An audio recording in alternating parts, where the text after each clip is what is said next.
Hello everyone, আসসালামু আলাইকুম। Welcome back to my channel Mina's Kitchen. আশা করি সবাই সুস্থ আছেন, ভালো আছেন। আজ আপনাদের সাথে শেয়ার করব অসাধারণ স্বাদের একটা সবজি রেসিপি, যেটা বানানো একদমই সহজ আর সময়ও কম লাগে। সাথেই থাকবেন। এই রেসিপি বানানোর জন্য চুলায় একটা পাত্র দিয়ে দিয়েছি, পরিমাণ মতো পানি দিয়ে দিব। এখন চুলা অন করে দিলাম। পানিটা গরম হয়ে আসলে দিয়ে দিচ্ছি কিউব করে কাটা 2টা গাজর।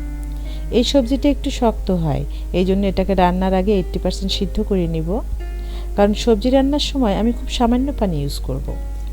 গাজরটা যখন 80% সিদ্ধ হয়ে যাবে তখন দিয়ে দিব 6-7টা ফুলকপির টুকরো। 1 মিনিট পর ফুলকপির টুকরোগুলো উঠিয়ে নিব। ফুলকপি খুব সহজেই সিদ্ধ হয়ে যায়, শুধু ভাপ দিয়ে নিব। এখন একটা স্ট্রেনার দিয়ে এভাবে করে উঠিয়ে নিচ্ছি গাজর আর ফুলকপির টুকরোগুলো। এখন চুলে একটা ফ্রাই প্যান দিয়ে দিলাম। দিয়ে দিচ্ছি 1 টেবিল চামচ সরিষার তেল। একটা স্প্যাচুলা দিয়ে ফ্রাই প্যানের মধ্যে তেলটা ছড়িয়ে দিব।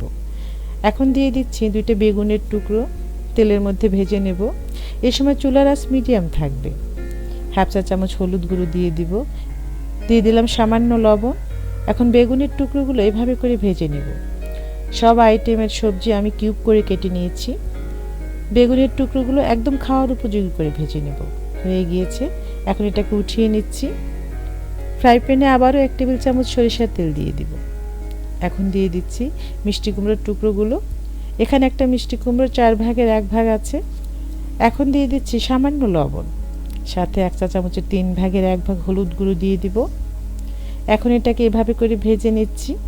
মিষ্টি কুমড়োর টুকরোগুলো 80% সিদ্ধ হয়ে গিয়েছে, এরকম একটা পর্যায়ে উঠিয়ে নিচ্ছি। এখন এই তেলের মধ্যে দিয়ে দিচ্ছি 1/2 চা চামচ 5 ফোড়ন। এটাকে একটু ভেজে নিচ্ছি।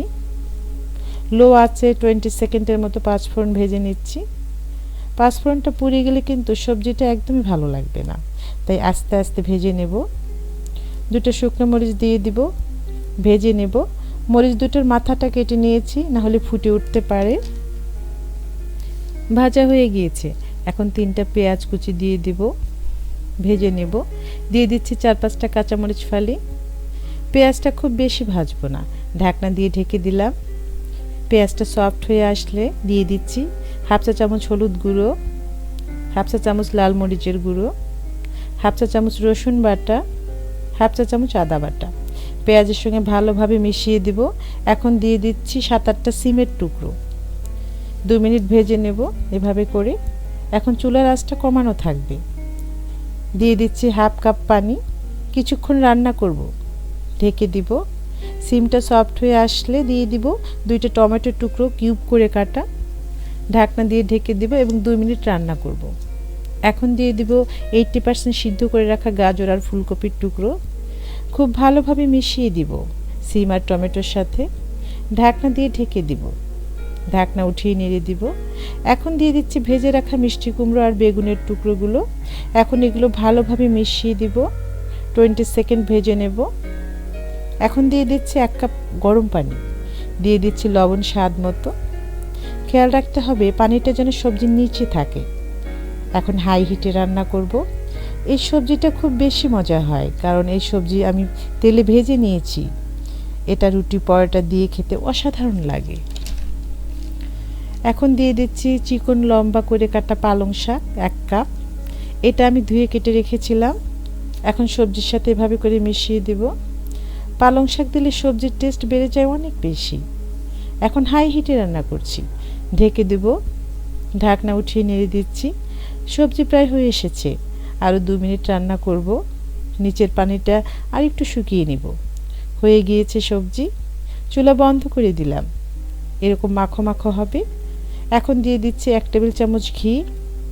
এখন চামচ ঘি দিয়ে মিশিয়ে দিব। 5 মিনিট ঢেকে রাখবো। 5 মিনিট পর একটা সার্ভিং প্লেটে উঠিয়ে নিচ্ছি এভাবে করে। এই সবজিটা রান্না যতটাই সহজ ততটাই টেস্টি। ভীষণ মিষ্টি একটা ফ্লেভার বেরিয়েছে। দেখুন কতটা সুন্দর হয়েছে। আশা করি আজকের রেসিপি ভালো লেগেছে। ভিডিও ভালো লাগলে অবশ্যই লাইক কমেন্টস করে জানাবেন এবং বাসায় ট্রাই করবেন। এরকম সহজ মজাদার রেসিপি পেতে ফেসবুক থেকে দেখলে পেজ ফলো করবেন, আর ইউটিউব থেকে দেখলে চ্যানেল সাবস্ক্রাইব করে মিনাস কিচেনের সাথেই থাকবেন। আজ বিদায় নিচ্ছি। সবাই সুস্থ থাকবেন, নিরাপদে থাকবেন। সামনে নতুন রেসিপি দেখার আমন্ত্রণ রইল। আল্লাহ হাফেজ।